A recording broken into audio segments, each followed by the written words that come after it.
Beberapa waktu belakangan ini, virus Mpox kembali menjadi perhatian publik setelah Organisasi Kesehatan Dunia atau WHO kembali mendeklarasikan penyakit zoonosis tersebut sebagai darurat kesehatan masyarakat global untuk yang kedua kalinya setelah 2022. Hal ini juga menjadi perhatian internasional Public Health Emergency of International Concern atau PHEIC. Status PHEIC diumumkan pada 14 Agustus 2024 menyusul peningkatan kasus Mpox di Republik Demokratik Kongo dan sejumlah negara di Afrika. Tak hanya itu, virus ini juga sudah terdeteksi di tanah air sejak 2022 dan hingga kini sudah tercatat sebanyak 88 kasus. Lantas seperti apa penyebaran virus ini dan bagaimana cara pencegahannya? Langsung saja kita bahas dalam Waspada Pandemi Baru. Kita lihat slide yang pertama. Ya, Organisasi Kesehatan Dunia atau WHO mengumumkan wabah Mpox di Afrika sebagai keadaan darurat kesehatan global. Ini adalah peringatan tertinggi tentang bahaya penyebaran penyakit setelah wabah Mpox dinyatakan sebagai keadaan darurat kesehatan global. Lantas apa itu Mpox yang dikhawatirkan WHO bakal menjadi wabah baru di dunia? Melansir dari Life Science, Mpox ini adalah salah satu spesies virus cacar seperti cacar air dengan cacar sapi yang ditandai dengan ruam yang diikuti oleh benjolan yang muncul di kulit. Pada cacar air, lenting-lenting tersebut kemudian terisi dengan cairan yang akhirnya berkeropeng. Seperti halnya virus COVID-19, virus berubah secara genetik dan bermutasi dengan cukup cepat. Cacar air tidak berbeda meskipun virus cacar air biasanya bermutasi jauh lebih lambat dibandingkan dengan virus lain seperti HIV. HIV berubah kira-kira setiap 3 kali satu virus bereplikasi. Ada 2 jenis cacar air, clade 1 dan clade 2. Sampai sekitar 5 atau 6 tahun yang lalu, clade tidak begitu beragam. Namun kedua jenis cacar air ini tumbuh dan menjadi lebih banyak. Bahkan mereka kini memiliki subclade yang baru untuk 1 dan 2. Clade 2 ini jauh lebih tidak berbahaya ya, dengan tingkat kematian sekitar 0,1%.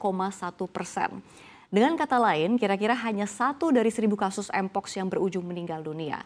Saat ini para ilmuwan menemukan ribuan kasus clade 1 yang dilaporkan di 16 negara di Afrika dengan tingkat kematian mencapai 3 hingga 4%. Itu berarti 3 atau 4 orang dari 100 orang meninggal. Banyak dari kasus tersebut adalah anak-anak. Dibandingkan COVID-19, tingkat kematian akibat Mpox terbilang cukup tinggi. Penyebaran COVID-19 saat dinyatakan sebagai keadaan darurat publik internasional dari 30 Januari 2020 hingga 31 Desember 2021 saja diperkirakan tingkat kasus kematian hanya sebesar 1,2%. Masih jauh lebih rendah dari kematian akibat Mpox di Afrika. Lantas seperti apa virus ini menyebar? Kita akan lihat slide berikutnya. Ya. Mengutip dari laman resmi Perserikatan Bangsa-Bangsa atau PBB, ada beberapa cara penularan Mpox yang sejauh ini ditemukan oleh para ahli, yakni dari manusia ke manusia. Ini yang pertama, ya. Lalu kalau kita lihat berikutnya di benda sekitar kita begitu ya. Lalu juga kehamilan manusia ke hewan dan hewan ke manusia.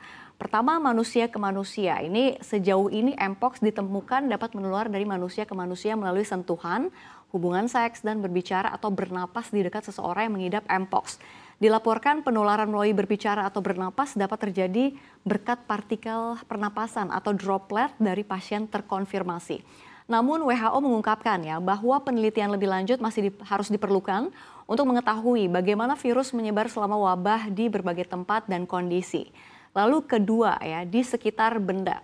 Sejauh ini para ilmuwan menemukan bahwa virus penyebab Mpox mampu bertahan selama beberapa waktu pada pakaian, perlengkapan tidur, lalu handuk, benda elektronik, dan permukaan yang telah disentuh oleh pengidap Mpox. Selanjutnya pada kehamilan. Ternyata Mpox ini dapat menyebar selama kehamilan ke janin ya, selama atau setelah kelahiran melalui kontak kulit ke kulit atau dari orang tua yang mengidap Mpox ke bayi atau anak selama kontak dekat. Lalu kalau kita lihat keempat ada dari manusia ke hewan. Ada banyak spesies hewan yang diketahui rentan terhadap virus sehingga ada potensi penularan virus dari manusia ke hewan dalam berbagai situasi.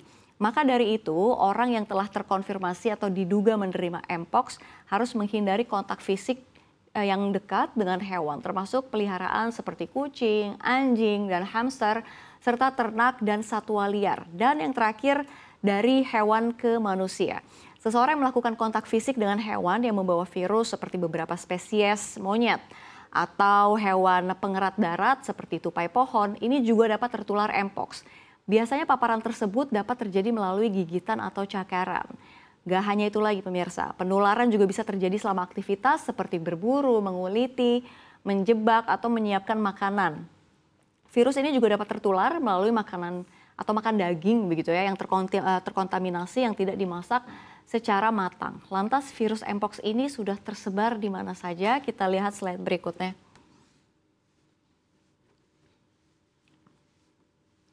Ya, penyebaran virus Mpox. Swedia mengumumkan kasus Mpox pertama di luar Afrika. Kemudian Pakistan juga menyusul melaporkan kasus pertama virus Mpox atau cacar monyet mematikan. Pasien di Pakistan yang terjangkit Mpox adalah seorang pria berusia 34 tahun dan kini tengah dirawat di provinsi Khyber Pakhtunkhwa. Ya, virus ini telah menyebar ke seluruh Kongo, menewaskan lebih dari 570 orang sepanjang tahun ini. Virus ini juga terdeteksi sudah masuk ke Indonesia loh. Ini sementara Kementerian Kesehatan mencatat total ada 88 kasus konfirmasi Mpox sejak 2022 hingga Agustus 2024. Total konfirmasi itu terbagi dari 1 kasus pada 2022, 73 kasus pada 2023, dan 14 kasus pada 2024. PLT Direktur Jenderal Pencegahan dan Pengendalian Penyakit Kemenkes Yudi Pramono menyebut ya, dari total kasus 87 kasus ini berakhir sembuh dan 1 kasus masih dalam proses penyembuhan sejak dikonfirmasi sejak Juni lalu. Mpox di Indonesia tersebar di 6 wilayah provinsi, yakni kita lihat di Jakarta, Banten, Yogyakarta, Jawa Timur, dan Kepulauan Riau. Lantas seperti apa sih cara pencegahan agar virus ini tidak menyebar serta apa langkah pemerintah Indonesia? Kita lihat slide berikutnya. Ya, dosen senior ilmu biomedis Universitas Hull, Cheryl Walter, ini mengungkapkan bahwa ada sejumlah kendala bagi badan-badan kesehatan Afrika untuk mengatasi virus ini. Menurutnya hanya ada sedikit sumber daya untuk melawan penyakit ini dan kekurangan vaksin adalah masalah utamanya. Ya, pengendalian penyakit Afrika ini memperkirakan hanya ada 200.000 dosis yang tersedia untuk negara-negara Afrika dibandingkan dengan permintaan setidaknya 10 juta. Namun begitu menurut Cheryl ada 3 kunci utama sebagai upaya menekan penyebab virus Mpox. Yang pertama kita lihat ada testing, ya. Menurut Cheryl, ini perlu untuk mengetahui di mana saja kasus Mpox dan siapa saja yang tertular. Jadi dengan adanya testing, kita dapat mendata untuk melacak kontak yang tertular dengan cara tes aliran lateral yang sederhana menggunakan usapan hidung atau tenggorokan yang dapat memberikan hasil dalam waktu 30 menit. Ini kayak zaman-zaman COVID di swab. Lalu yang kedua, informasi yang tepat ya, atau pesan yang tepat. Ini kalau kita lihat, pada wabah Mpox sebelumnya banyak pesan yang beredar mengenai virus itu di kalangan pekerja seks dan seks sesama jenis. Akibatnya orang-orang mengira bahwa ini hanya penyakit menular seksual, padahal tidak. Lalu yang ketiga, vaksinasi. Ini juga penting sekali, jadi virus Mpox ini sangat mirip dengan cacar ya. Oleh karena itu vaksin cacar dapat digunakan untuk mencegah penularan. Namun demikian, stok vaksin cacar terbatas dan tidak dapat diproduksi dengan cukup cepat gitu ya. WHO telah menyerukan ya agar kandidat vaksin dapat disetujui dan didistribusikan dengan cepat.